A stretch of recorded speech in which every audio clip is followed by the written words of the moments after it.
Tonight on CTV3 News, national outcry for stronger action to end domestic violence in Belize grows as Angelita Magana and her children, Deshawn and Shadia, are laid to rest.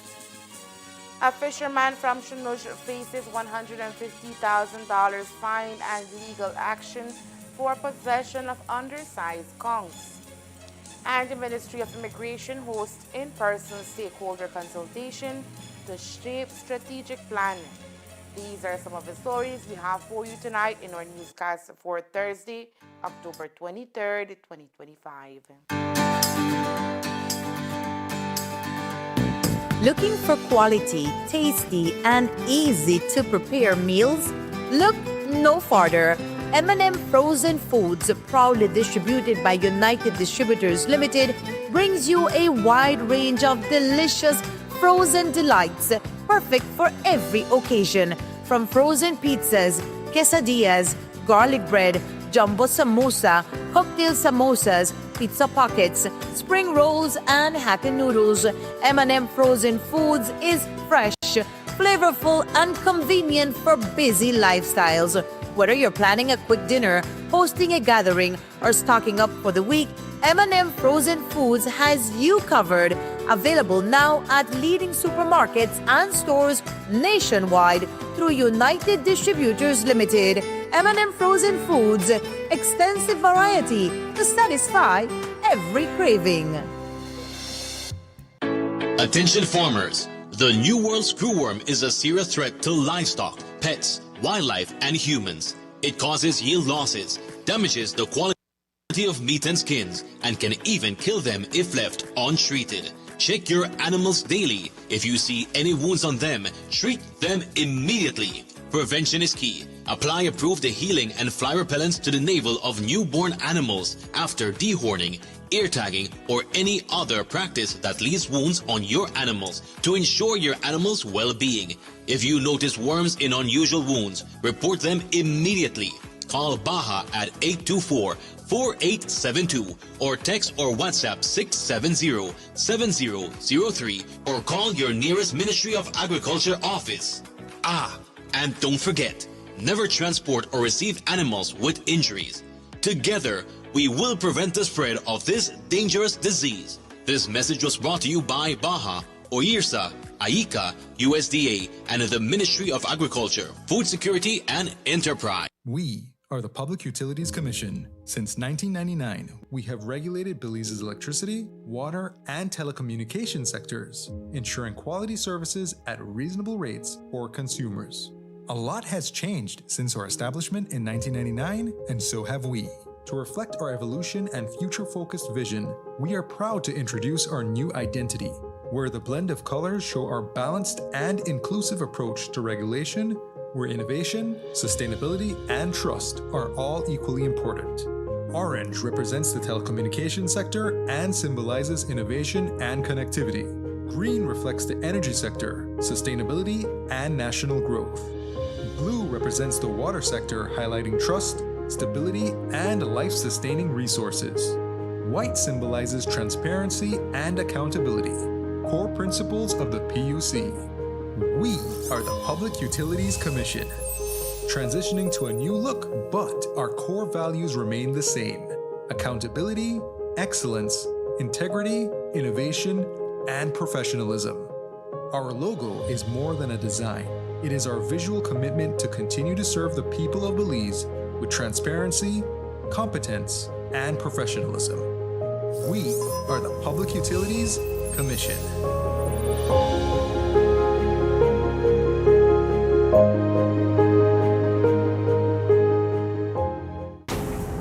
Your government is taking back ownership of our hydro dams and power generation plants, and all shares held in BEL by the foreign-owned Fortis. Belizean assets in the hands of Belizeans. Fully Belizean-owned and managed, with all local employees. Our nation's premier source of clean power generation is now in our hands. Revenues made in Belize will now stay in Belize. Remember, energy security equals economic independence. Your government continues to put Belizeans first.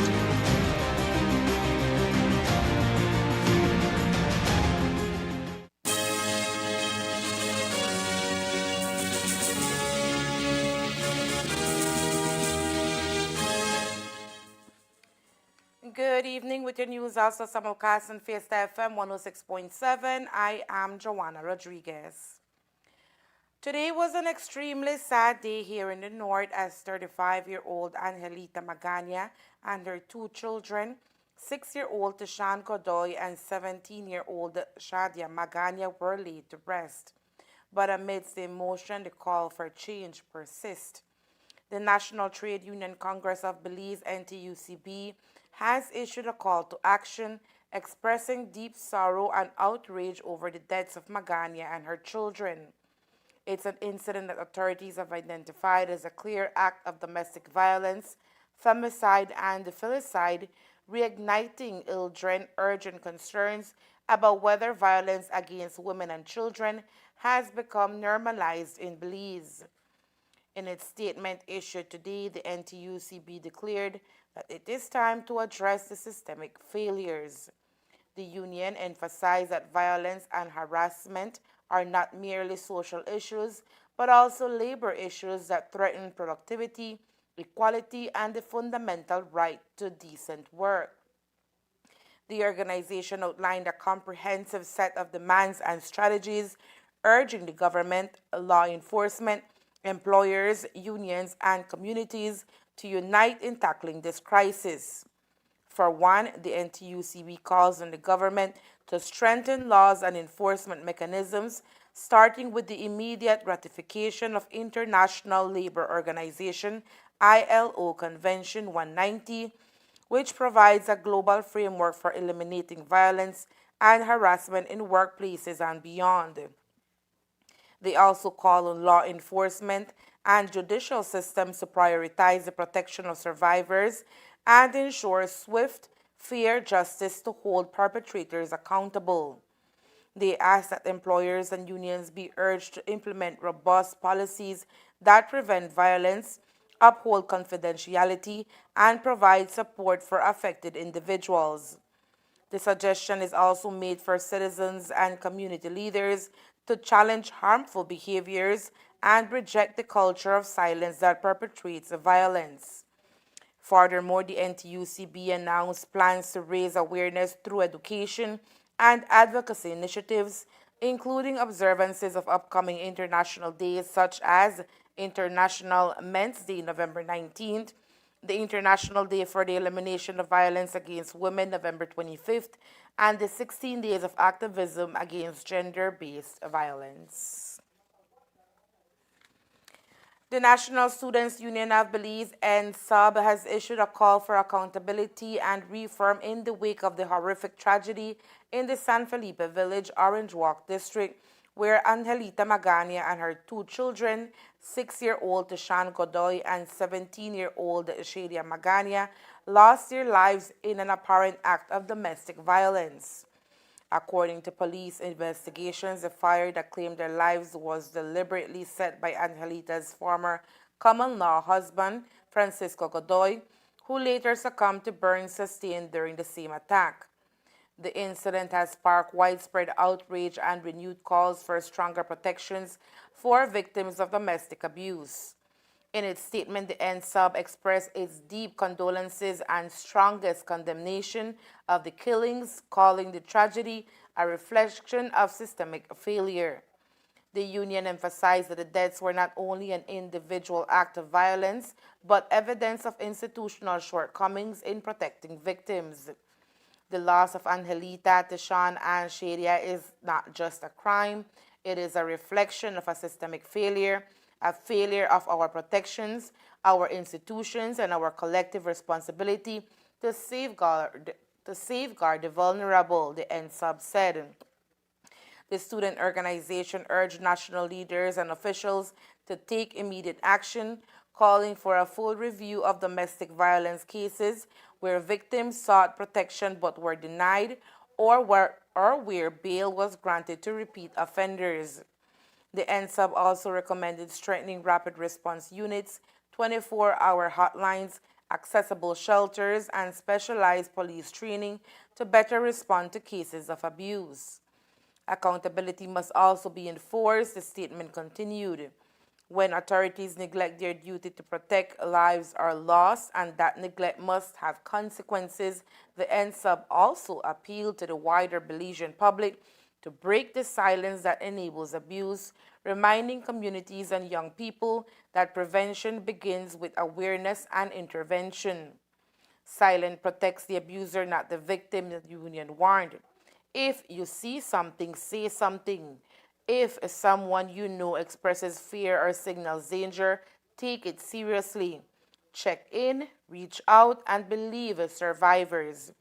The union urged Belizeans not to allow this tragedy to fade from public memory, but to treat it as a turning point in the nation's fight against gender-based violence. This is not a time for silence, but a time for accountability, compassion, and change, NSUB declared. Let this be the moment Belize decide to say no more excuses, no more failures, and no more loss of innocent lives. The National Student Union of Belize reaffirmed its commitment to advocacy and social actions, stating that it will not rest until every home in our nation is a safe one. A local fisherman from Shunush village is facing serious legal repercussions after being apprehended with a significant quantity of undersized conchs. The incident could result in a hefty fine of up to $150,000, along with extra penalties for each illegal catch. 21-year-old Ender Abias Contreras appeared unrepresented at the magistrate's court on Tuesday morning to face a single charge of possessing undersized conchs. He entered a plea of not guilty. The Fisheries Department reports that on Thursday, October 16, 2025, at approximately 3:55 p.m., Contreras was discovered aboard a canoe near the Three Corner Key zone. Authorities found him in possession of 51 conchs that were reportedly below the legal size limit of 7.5 inches. Contreras has denied the allegations and expressed his intention to contest the evidence presented against him. If found guilty, he could be fined up to $150,000, in addition to penalties ranging from $30 to $50 for each undersized conch. The court granted Contreras bail set at $6,000. His case is scheduled to proceed in December 2025 for further proceedings. The United Democratic Party today also joined the growing national outcry for stronger action to end domestic violence in Belize, following the horrific deaths of Angelita and her two children in San Felipe village on Monday. The tragic incident, which has gripped the nation with grief and anger, has once again exposed the devastating consequences of domestic abuse and the urgent need for more effective protection systems for victims. In her statement today during the party's press conference, UDP Senator Honorable Sheena Pitts expressed deep condolences to the family and community affected, describing the incident as a heartbreaking reminder of the violence that too many Belizean women and children continue to endure. Senator Pitts also went on to call on all sectors of society, from government and law enforcement to community groups and faith-based organizations, to work together to end what has been described as a national crisis of silence and suffering.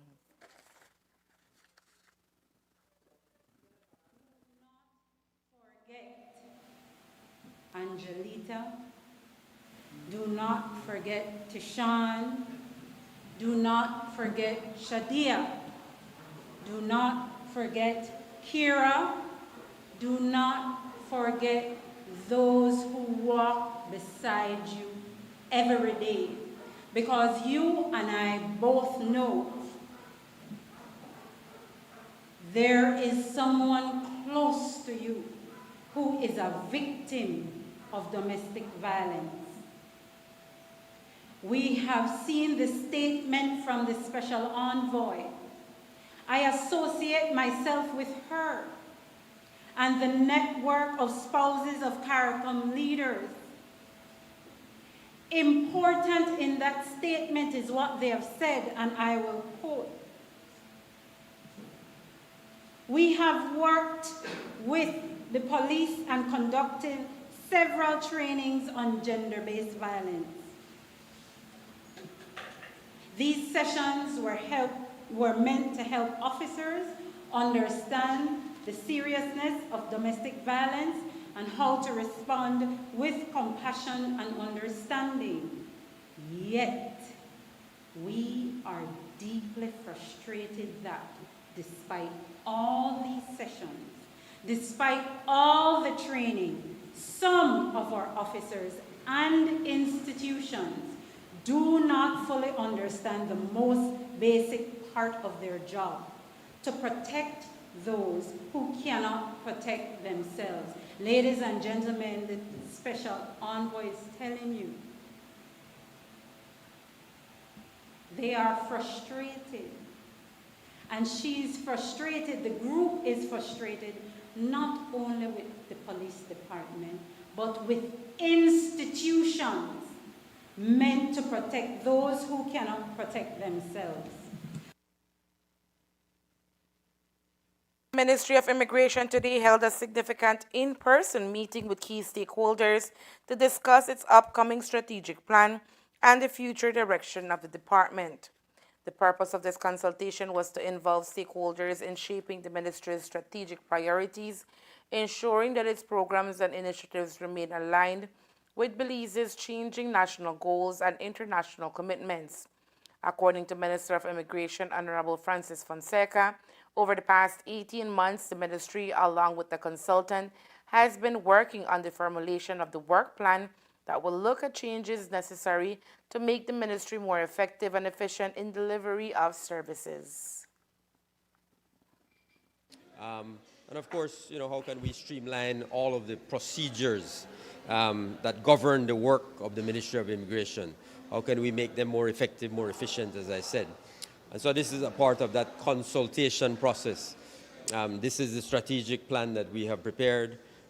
We want to present it to the public. We want to present it today to our stakeholders for their feedback and for their input. So that was the purpose of today's discussion. Anything that jumped out at you that maybe you hadn't considered before based on what the questions that were asked? Yeah, I think just generally the point of view that, listen, we the whole legal framework, the work of immigration is very much about establishing a good, proper legal framework to underpin that work. And so I think the general feeling is and understanding is that there has to be a lot of reform, that we're still way behind, we need to catch up. We're in 2025, so there's a lot of work to do. And of course, I think the other important point that was made was how much we can use technology and innovation to deliver these services in a more effective, efficient way. So I think those were the things that struck me in the discussion we had today. The importance of the legal framework and the importance of technology to ensure that we are doing this work more effectively. No, sir. The insights and recommendations collected during the session will play a crucial role in strengthening the ministry's mandate, ultimately enhancing the quality and responsiveness of immigration services across Belize. Coming up next, farmers and students embrace sustainable agriculture through JICA-supported SHIP training program in Orange Walk. Stay tuned.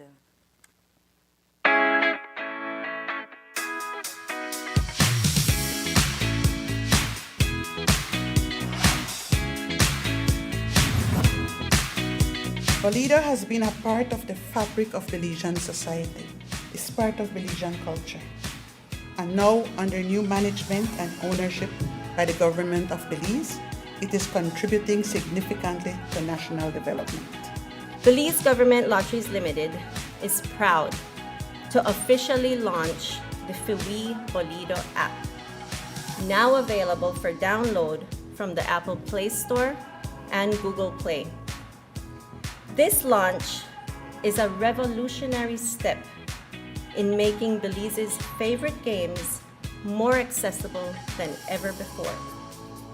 The innovative mobile platform will allow players to purchase Bolido, Ordinary Lottery, and Jackpot Lottery directly from their smartphones, giving players the freedom to play and win from anywhere in Belize.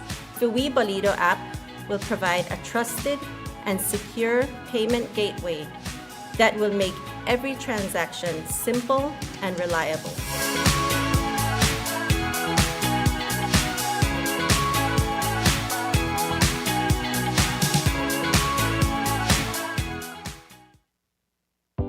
Shop smart for your Samsung devices in Belize and enjoy benefits you won't get anywhere else. When you shop locally for your Samsung, all your devices will be covered by a 1-year local warranty.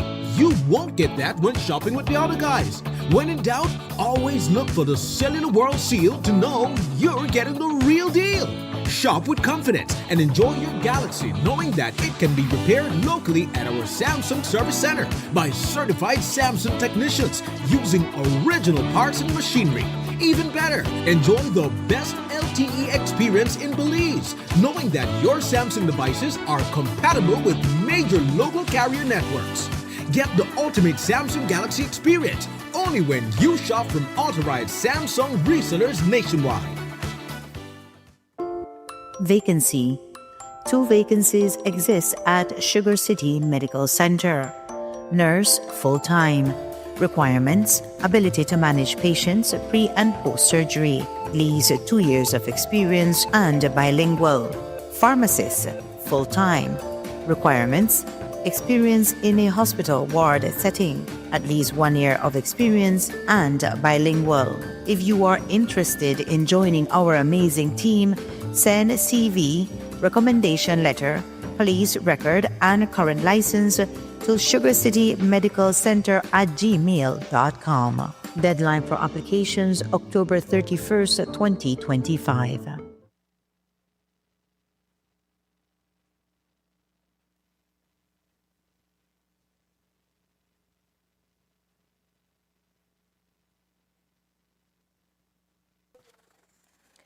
A 2-day training workshop held in Orange Walk Town brought together farmers from across the district and students from the Belize High School of Agriculture, BHSA, to learn innovative ways to make farming more profitable and sustainable.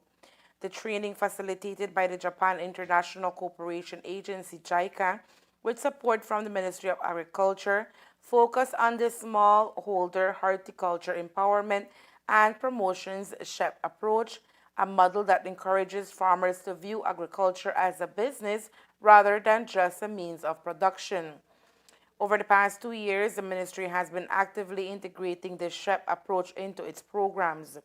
Originally developed in Kenya through JICA, the initiative has expanded to more than 59 countries worldwide, including Belize.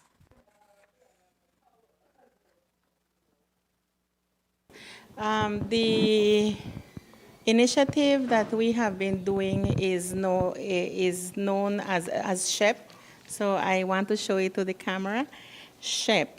And SHEP stands for Smallholder Horticulture Empowerment and Promotion. And what we have been doing as JICA, SHEP started firstly in Kenya and many years ago. And it has expanded in the entire African region where the methodology, because sometimes when we hear about assistance, we always think money-wise. But in the case of SHEP, it's not really money-wise from JICA, but it is money-wise what the farmer will produce himself, because the methodology that we are introducing through the farmers is not grow and sell anymore, but grow to sell. And I think that has been one of the problems that we have been experiencing in our country and all other countries. Hence the reason that JICA decided to introduce this methodology of SHEP in Latin America. And what do I mean by grow to sell? It means that the farmers, as you are aware, our farmers in this region, every year they complain about excess tomato and excess carrots and excess onion and excess potato and the loss and the loss and the loss. And that word loss is always there every year. And so JICA is stepping in now in this region, in the Caribbean and we in Belize, to introduce the methodology of SHIP where we do market survey. At its core, the SHEP method helps farmers shift their mindset from grow to sell. Participants learn how to calculate their cost of production, assess potential profits, and conduct market research to better understand consumer demand. This allows them to select crop based on profitability and plan their planting schedules to match peak market opportunities. This morning, we visited the market in Orangewood, and we took the farmers and the students from Belize High School of Agriculture to interview the retailers. Because between the farmers and the retailers, sometimes there are intermediaries that we call wholesalers, for them to understand the methodology. And the methodology simply means that I will know, even before I plant, who will buy my product. I will not decide or wonder who will buy my product after I have harvested. It doesn't work that way. And so the SHEP methodology, the motto or the logo is no fun, no SHEP. And I think as we grow and as we continue growing and expanding the methodology in Belize, we're going to see more happy farmers as they continue to increase their income, because the methodology of SHIP focuses on the increase of the income. And so the Ministry of Agriculture and JICA, we embarked this initiative 2 years ago, where we brought in a Japanese expert in agriculture, and he introduced the methodology. However, I am very happy to share to our country and farmers that probably will see my interview that next year we are getting a Japanese expert in SHIP. And so I think that will enhance the knowledge of our farmers, because as you are aware, most of our farmers don't have the education that probably you and I have. And sometimes they think that their work is not worth it, or nobody values their work, especially when they want to underpay them for their products. And so JICA comes in now with that methodology to prepare them, and to give them the knowledge. I think we don't have the asymmetry of information between the farmer and the retailer, or the farmer and the seller. And so I think that is where we are focusing at this time. During the training, participants engage in real-world exercises, including visits to local markets where they conducted interviews with retailers to gather insights on current market trends and demands. When I was in Guatemala City taking this training myself, because I had to take it myself, one of the questions that the professor asks me, where or what do you plan to go from here with all of that knowledge? And I said, the first thing that came to my mind, I said, I think for a methodology to give results, we have to change mindsets. And mindsets are easier to be changed in the younger generations than in our older generations. Now, with that said, that doesn't mean that we have lost hope that our farmers cannot change. They can change. If it happened in Africa and it's happening in Bolivia and other areas and in other Latin American countries, it can happen in Belize. And we want the public or the consumers, I think that's the correct word, the consumers, to be able to learn to value the farmer and their work, and their energy that they invest in bringing food to our tables. So hence the reason that my priority was to invite the children or the students from Belize High School of Agriculture. And the principal has been very supportive, and he has sent 10 students yesterday, and today he sent 20 students because they saw the importance of the methodology and the different areas that we were touching when it comes to farming and how to change the system that we have present, not to have more losses, but to bring more increase in our farmers. For Fort Farm student Jaslyn Rivera, the experience was eye-opening. The workshop was very amazing. We got to learn new ways to introduce our product into the market. And as a Belize High School of Agriculture student, we want to bring this new idea into our high school to implement it, since we're always cultivating vegetables. And we love this workshop because as the future of Belize, we get to learn new things and better opportunities for us cooperating with other organizations. In terms of, working along with your school, just talk to us a little about how you think this will benefit you guys. I know that you guys have been marketing some of your products since a while back now. Well, this workshop will help us introducing our products. We already distribute our products, but it's not seen around in stores or at a market, and we're learning how to introduce our products into the market by doing analysis, asking, just by asking, and we love this idea and the new knowledge that we got to learn, because then we can learn how to package our products better and distribute it not only in Orange Rock but across Belize. Having been in the agriculture business for over 15 years, San Esteban farmer Manuel Enriquez says the training has encouraged him to rethink his approach to production. Es buenísimo implementar lo que se aprendió hoy, ¿no? Especialmente con los compradores, ¿no? Porque muchas veces nosotros producimos, pero no sabemos cómo distribuirlo, cómo venderlo. Y tampoco, por lo menos yo aprendí de que en qué épocas, cuando fuimos a hacer el sondeo en Orange Rock del mercado, yo aprendí cómo se escasea ciertos productos en tal tiempo. Entonces, aprendí que en tal tiempo debo de sembrar, porque no porque hoy está a tal precio el tomate en el mercado, digo voy a vender tomate y no tengo ni la semilla. Se agarra 3 meses para empezar a cultivar, para empezar a cosechar. Entonces yo tengo que pensar, bueno, ahorita estamos en octubre, ¿no? Ok, tengo que sembrar en junio para poder cosechar en octubre, porque son 3 meses el proceso desde que se pone la semilla al suelo hasta que se empiezan a cosechar las primeras frutas, ¿no es cierto?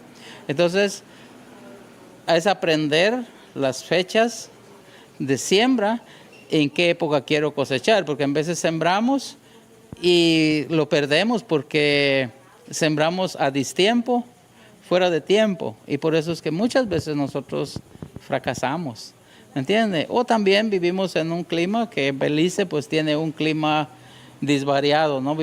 Por la gracia de Dios vivimos en un lugar que es clima tropical, y hoy hay sol, mañana lluvia, y tenemos que saber cómo balancearlo, ¿sí?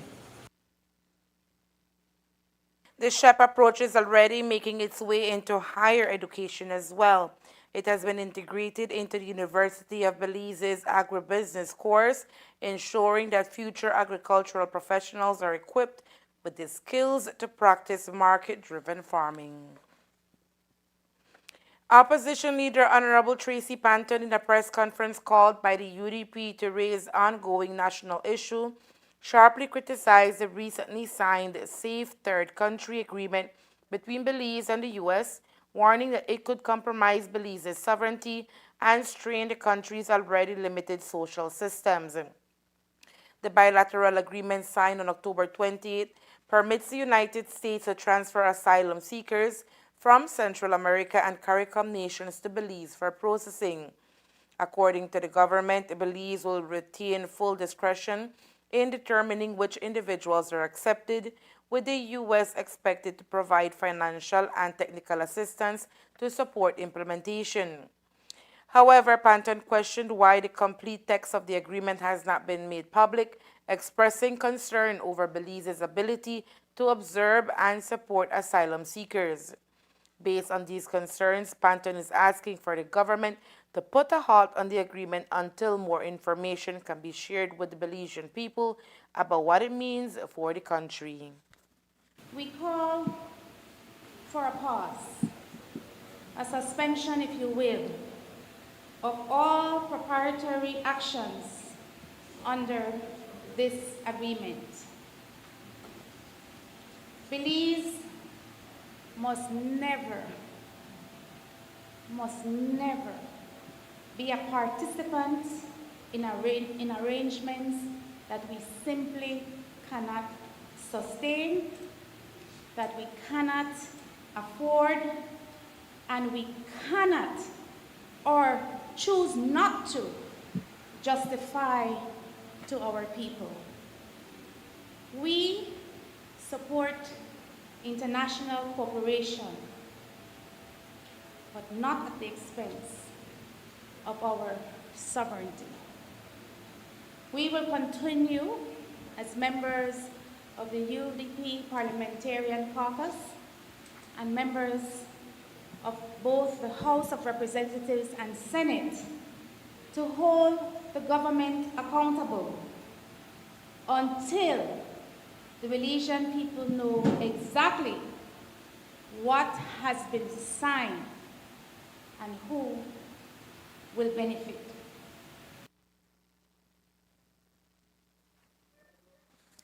In response, Minister of Foreign Affairs Honorable Francis Fonseca addressed the opposition's concerns, clarifying that while the agreement has indeed been signed, it represents only the initial stage of the process.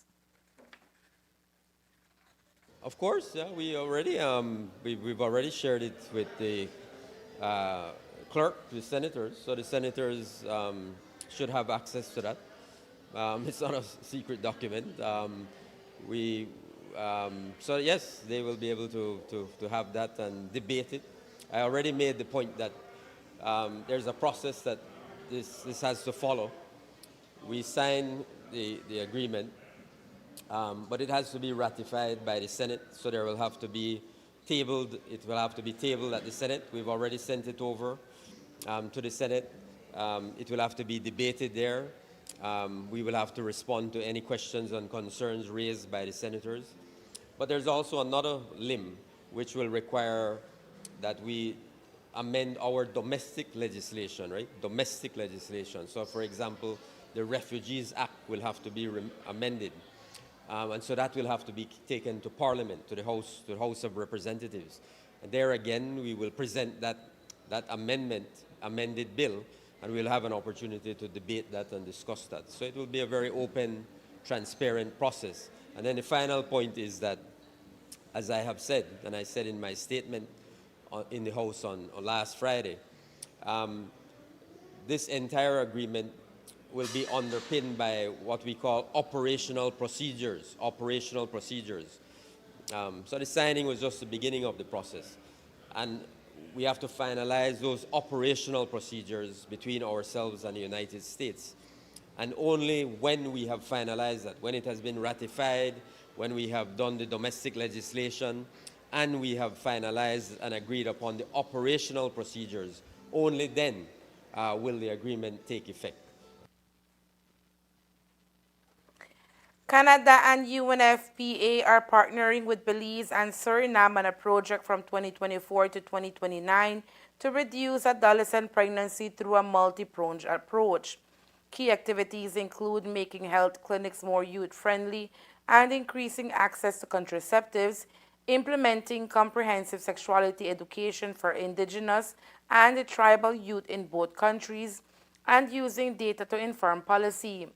The partnership also aims to empower adolescents and promote their sexual and reproductive health rights.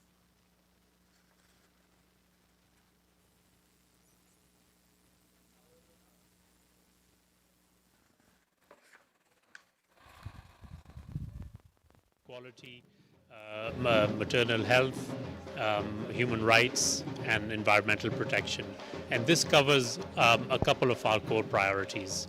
And what is especially proud for us is the fact that we are trying to be inclusive to the most marginal and the most vulnerable of the populations, indigenous women and girls, or young women and girls, who find themselves in a situation where they are marginalized from economic life and social life by virtue of an unplanned pregnancy or early pregnancy. We hope that amongst the things that this project will achieve are better health standards, more awareness, and better health system coordination for them, and therefore a better economic life and social life for. How did this partnership come about with Belize? It was a series of consultations between our partners, the UNFPA, United Nations Fund for Population, the government of Belize, and the communities of Stan Creek and Cayo and San Pedro. These communities are the ones that are being targeted by the government of Belize as well as by UNFPA in the provision of particular, if you will, awareness campaigns and other inputs which will allow young women and girls to have more choices and more opportunities. We all know, and I will say that in my remarks, that early pregnancy, unplanned pregnancy, force young women and girls out of the economic sphere. They lead to poorer economic outcomes. They make the community more impoverished as a result. They snatch them away from a life of wellness and earning and livelihoods. And so we hope that will be reversed by this project. The project comes at a cost of $6.5 million and will be carried out in two components. This project will be in two components. One is in Belize and the other is in Suriname. The Belize one is being launched today. The Suriname component will be launched next month. We hope that there will be integration between the two components, but an approximately equal distribution of the project funding in both components. As I mentioned, the Belize component is in 3 different communities, which are indigenous and tribal, and targeting young women and girls who are subject to early or unplanned pregnancies. As for UNFPA, United Nations Population Fund, which is the sexual and reproductive health agency of the UN, its aim is to uphold the rights and choices of women, girls, and young people across more than 150 countries. UNFPA is focused on ensuring that every pregnancy is wanted, every childbirth is safe, and every young person can fulfill their potential. So on the ground, it will be, when we go granular, we will be working with, we'll be supporting the capacity of healthcare providers to make sure that they have the right knowledge, skills, and to provide an non-judgmental care. We will also be supporting the Ministry of Health to procure contraceptives to make sure that when young people come to the health facilities, they are able to get a method of contraception of their choice.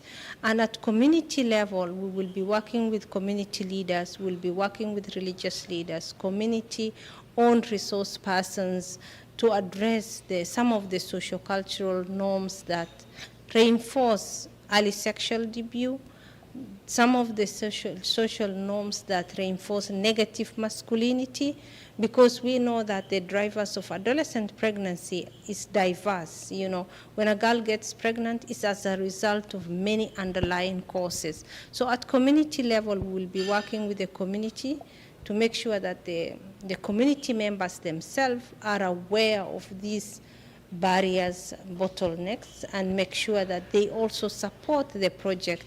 And we will be working with local community organizations also to build the capacity on comprehensive sexuality education. We will work with Ministry of Education, and we will be working with CSO partners to deliver comprehensive sexuality education out of school, because some young people are also out of school.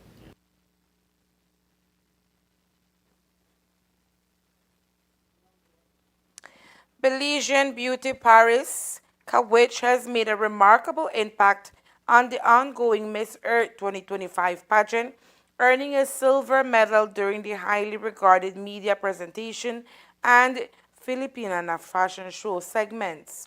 Representing the jewel of Central America, Kawich's impressive display has garnered widespread admiration on the international stage.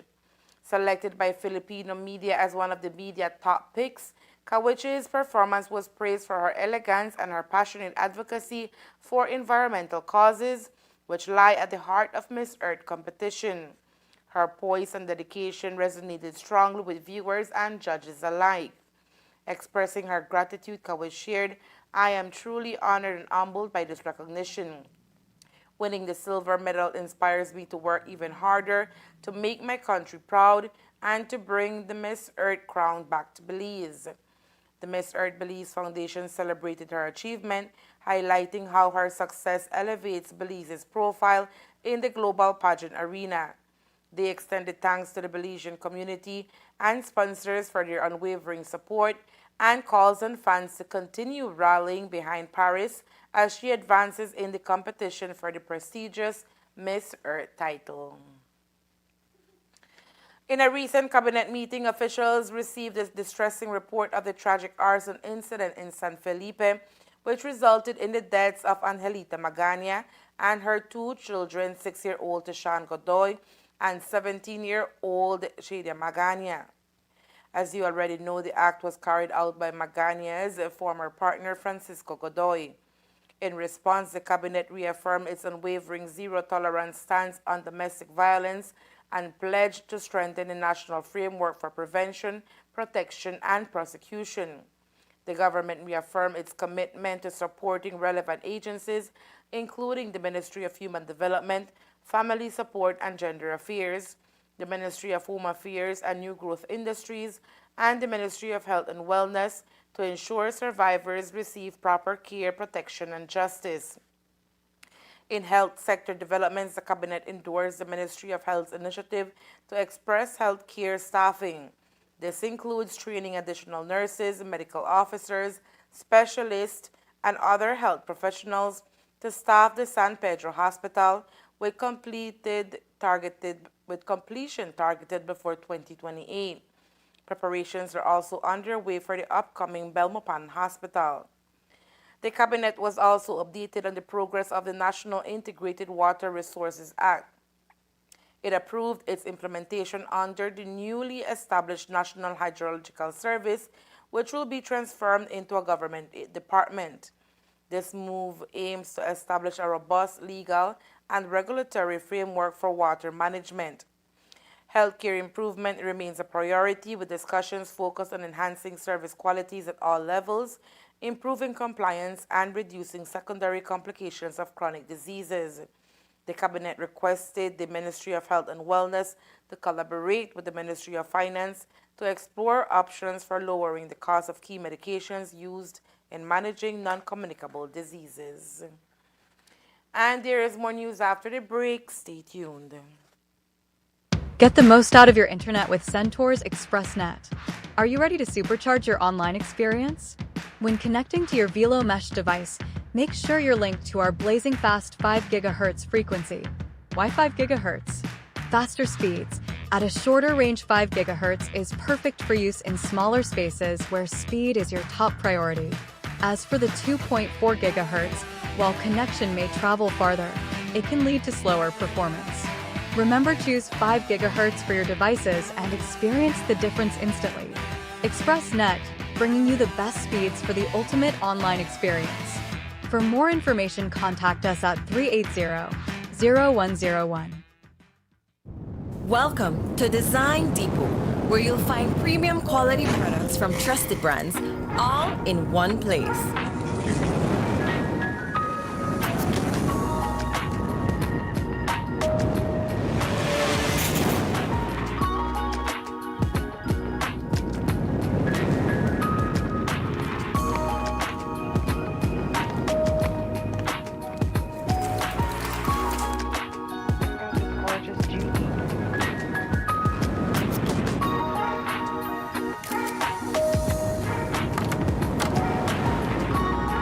Visit us today for quality products, expert service, and the brands you trust.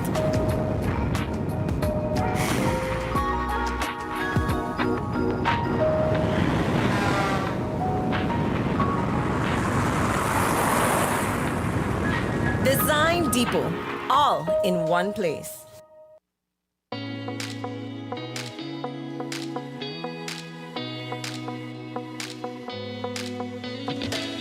Oh man, one more scroll and my data is done.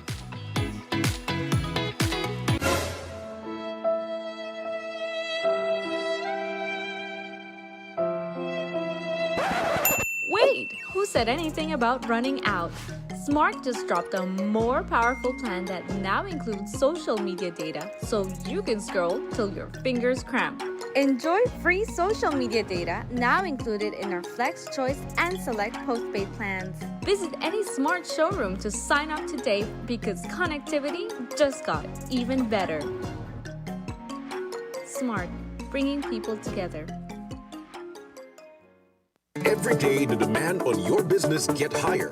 More productivity, better equipment, and reliable support to keep up with a fast-moving world.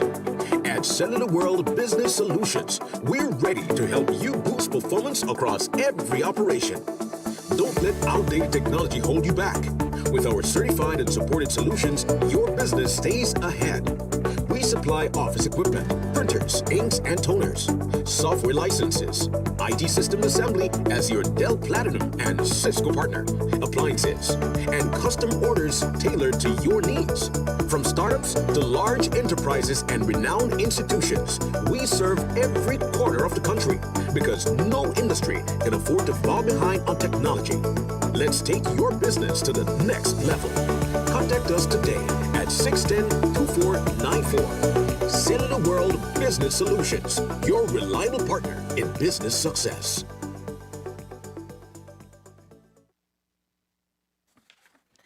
In their press conference today, the opposition also voiced concerns about the government of Belize's recent decision to nationalize the country's hydroelectric dams, warning that the move could have far-reaching financial and governance implications. Speaking at the party's press conference today, UDP Senator Honorable Patrick Faber described the decision as rushed, saying the deal was advanced without adequate public consultation, parliamentary scrutiny, or full disclosure of the terms. The government recently announced plans to acquire 3 hydroelectric dams currently owned by Fortis Inc., as well as the company's 33% stake in Belize Electricity Limited. The proposed purchase, estimated at approximately 250 million Belize dollars, has been hailed by GOB as a strategic move to bring full national control over energy generation and reduce reliance on foreign entities. The UDP, however, argues that the public deserves to know more about the valuation of the dams, the borrowing terms, and the projected costs for maintenance and rehabilitation.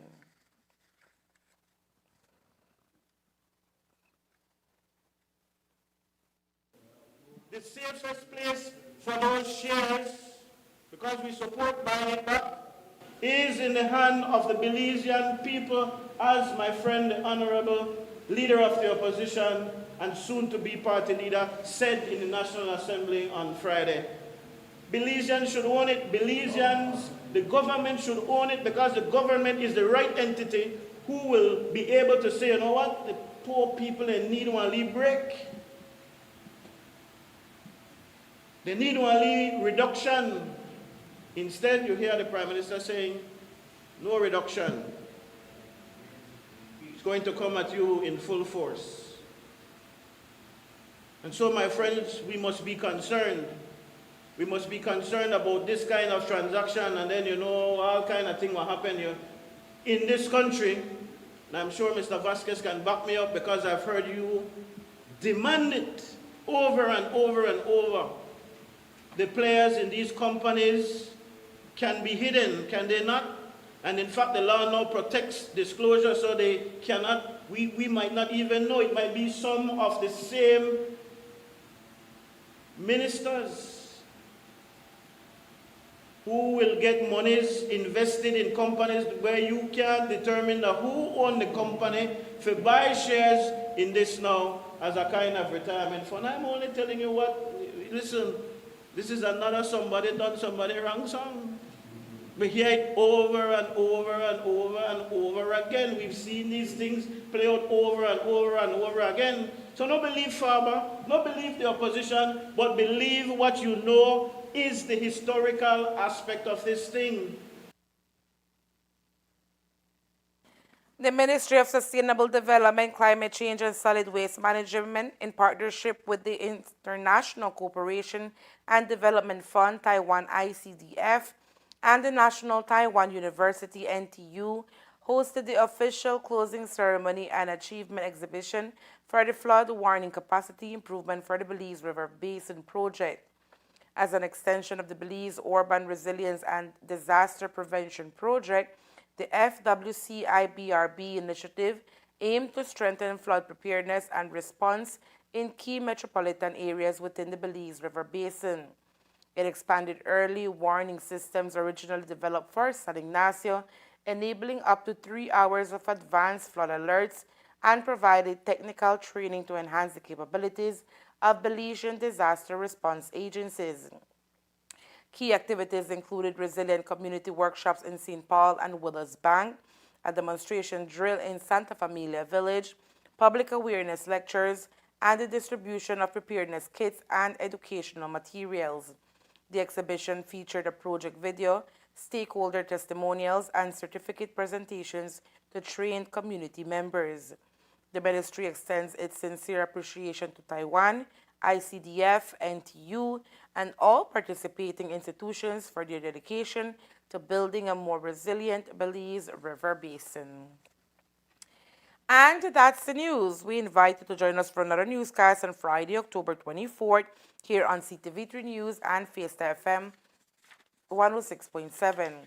Remember that to read the text version of the news, you can visit our website at CTV3 Belize News. You can also log on to our Facebook page for current stories at facebook.com/CTV3 Belize News or our YouTube channel at CTV3 News BZ. From all of us here at CTV3, thank you for watching and listening. Good night.